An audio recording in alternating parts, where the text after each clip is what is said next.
हाय, hello, नमस्कार. मी सगळ्यांना म्हणालो होतो, की मी व्हिडिओ बनवणार आहे आणि हा माझा पहिलाच व्हिडिओ आहे.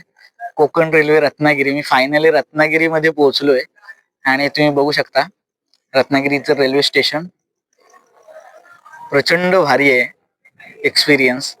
कारण मी स्वतः जवळपास खूप वर्षांनी आलोय. कारण बाकीचा प्रवास बाय रोडने होतो. त्यामुळे कामानिमित्त आपण जेव्हा येतो, शोज असतात वगैरे, त्यावेळेस मी गाडी वगैरे असते आणि आज मी रेल्वेने आलोय कारण फॅमिली आहे, मम्मी पप्पा पण आहेत आणि सगळेच त्यामुळे. सो हे आहे आपलं रत्नागिरी रेल्वे स्टेशन. मी दाखवणार आहे पूर्ण. आणि फायनली आता तुम्ही हे वाचा, वेलकम टू मँगो सिटी.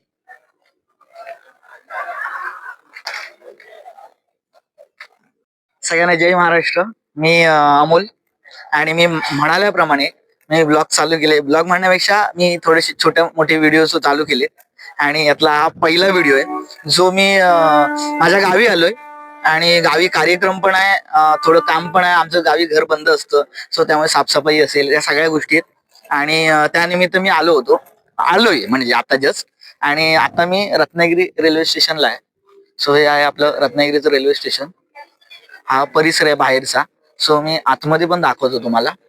आणि अतिशय सुंदर आणि थंडी प्रचंड आहे. म्हणजे तुम्हाला खोटं वाटेल पण खूप थंडी आहे. कोलबी झाली म्हणजे कोलबी.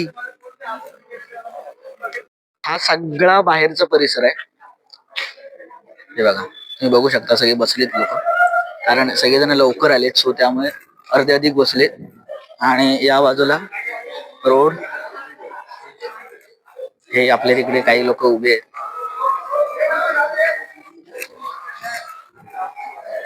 सुस्वागतम रत्नागिरी रेल्वे स्टेशन.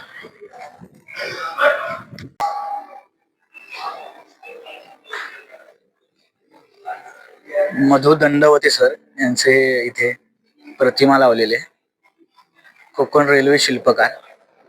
सो बघू शकता तुम्ही.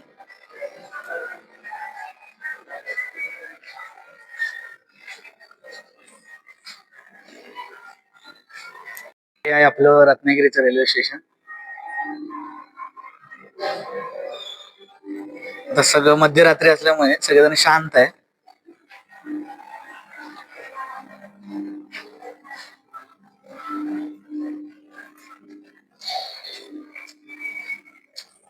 खूप मोठं आहे.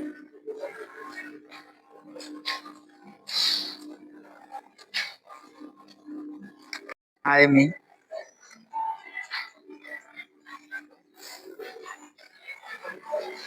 कसे आहेत सगळे? छान वाटते. छान वाटते गावी येऊन. सो तुम्ही अजून पुढे बघाल काय काही नवीन नवीन गोष्टी. बघा, पूर्वी पूर्वी जेव्हा जुनं होतं ना, तेव्हा इथे दोन असे खांब होते आणि इथून आतमध्ये जायचो आणि पुन्हा तिथे होते. माझा बोट दिसत असेल तर त्यावेळेस जेव्हा काही वर्षापूर्वी म्हणण्यापेक्षा म्हणजे खूप वर्ष झाली, 7-8 वर्षापूर्वी एक व्यक्ती माझ्या आयुष्यात आली आणि मला त्या आठवते. माझं बोट आहे तिथे खांब होता आणि त्या खांबाजवळ मला पहिल्यांदा ती भेटलेली. मीच नाव नाही घेणार कारण ती खूप मोठी व्यक्ती आहे. आता ती माझ्या आयुष्यात नाहीये म्हणा. पण एक काळ होता जेव्हा ती माझ्या आयुष्यात होती. सो मला त्या ठिकाणी ती पहिल्यांदा भेटलेली. खूप साऱ्या आठवणी आहेत आणि मी यासाठी सांगतोय कारण प्रचंड भारी होतं ते एक काळ. आताही छान आहे. ती व्यक्ती प्रचंड मोठी आहे, सो नाव नाही घेऊ शकत मी आणि ते सांगणं गरजेचं पण नाही वाटत मला. पण छान वाटते गावी येऊन. कारण गावाला आल्यानंतर आहे ना, एक आपलं असं असं नाही की आपण आपल्या राज्यात आलोय. सो तसं. आणि महत्वाचं म्हणजे की यानंतर मी आमच्या गावी गेल्यानंतर जे व्हिडिओ वगैरे करणार आहे त्याच्यात तुम्हाला सांगतो वेगवेगळे भाषा किंवा कसं आमच्याकडे बोललं जातं. त्यानंतर आमच्याकडे जेव्हा शिव्या कशा दिल्या जातात, प्रेमाने प्रेमाने दिल्या जातात, कारण कोणाचा राग रुसवा नाही करत. सो ते एक बोलण्याची पद्धत असते. सो एक टोन असतो बोलण्याचा. सो तुम्हाला सगळ्यांना बघायला मिळेल तो.